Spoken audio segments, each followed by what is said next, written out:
దీనివల్ల ఇవన్నీ చూసిన తర్వాత కోల్ స్టాక్ దిశ అప్పట్లో పెద్ద ఇష్యూ ఇది. ఒక ప్లాంట్ రన్ చేయాలంటే కోల్ కావాలి. కోల్ కావాలంటే ముందుగానే జాగ్రత్త చూసుకోవాలి. వర్షాకాలం తడుస్తుంది, తడిచినప్పుడు దాన్ని ఇది చేసుకోవాలి. అదే మరి ప్లాంట్స్ అన్నీ కూడా ఎప్పటికప్పుడు మెయింటైన్ చేయడం పర్ఫెక్ట్గా చేయాలి.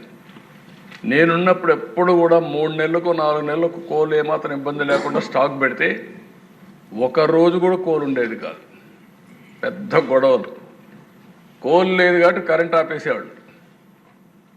ఇలాంటి సందర్భాల్లో అది కూడా స్టార్ట్ అయింది.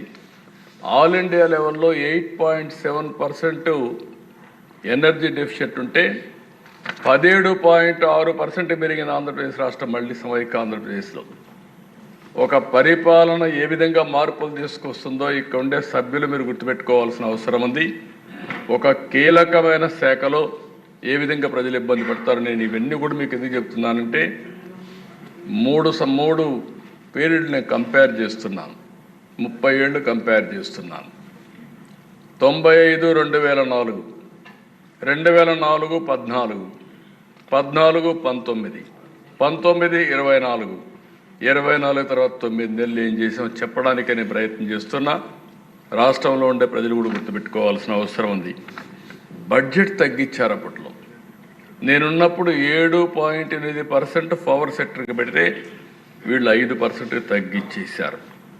ఇంకో పక్కన దిశ ఆవరేజ్న 2004 వరకు ₹2.55 యూనిట్ కరెంటు ఉత్పత్తి చేస్తే వీళ్ళు వస్తానేది ₹5.25 పెరిగిపోయింది.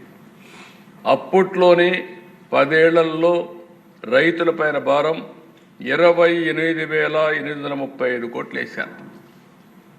ఎందుకంటే ఈ అసమర్థత అన్నీ కూడా వచ్చి ట్రాన్స్మిషన్ లాసెస్ కూడా తగ్గించడంలో ఫెయిల్ అయ్యారు. కడాన దిశ మీరు చూస్తే ఎక్కడికక్కడ మున్సిపల్ కార్పొరేషన్లో 4 గంటలు,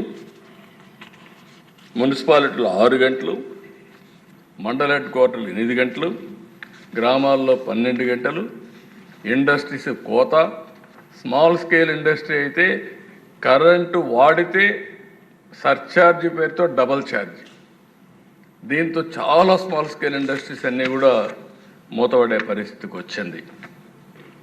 అధ్యక్ష, ఆ రోజుట్లోనే ₹13 యూనిట్ పెట్టుకున్నారు. నేను ఇటీవల కాలంలో ఎందుకు చెప్తున్నాను, హిస్టరీ చెప్తున్నా. ఒక 5 నిమిషాలు ఆలస్యమైన రాష్ట్ర ప్రజానీకం కూడా ఆలోచించుకోవాల్సిన అవసరం ఉంది. హిస్టరీ తెలిస్తే భవిష్యత్తులో ఏ విధంగా మనం ముందు తీసుకుపోవాలని ఆలోచించే అవకాశం వస్తుంది. ఇంకొక పక్కన కోల్ లేకుండా మెయింటైన్ చేయకుండా ఐడిల్గా పెట్టి ఓసారి ఎవాక్యువేషన్ అంటే ట్రాన్స్మిషన్ లేకుండా ఓసారి పవర్ రన్ చేసిన పరిస్థితి లేదు. అప్పట్లోనే రెన్యూబుల్ ఎనర్జీ వచ్చింది, సోలార్, విండ్. ఉపయోగించుకోకుండా కనీసం అప్పుడు గవర్నమెంట్ ఆఫ్ ఇండియా ఫైన్ కూడా వేసేవాళ్ళు.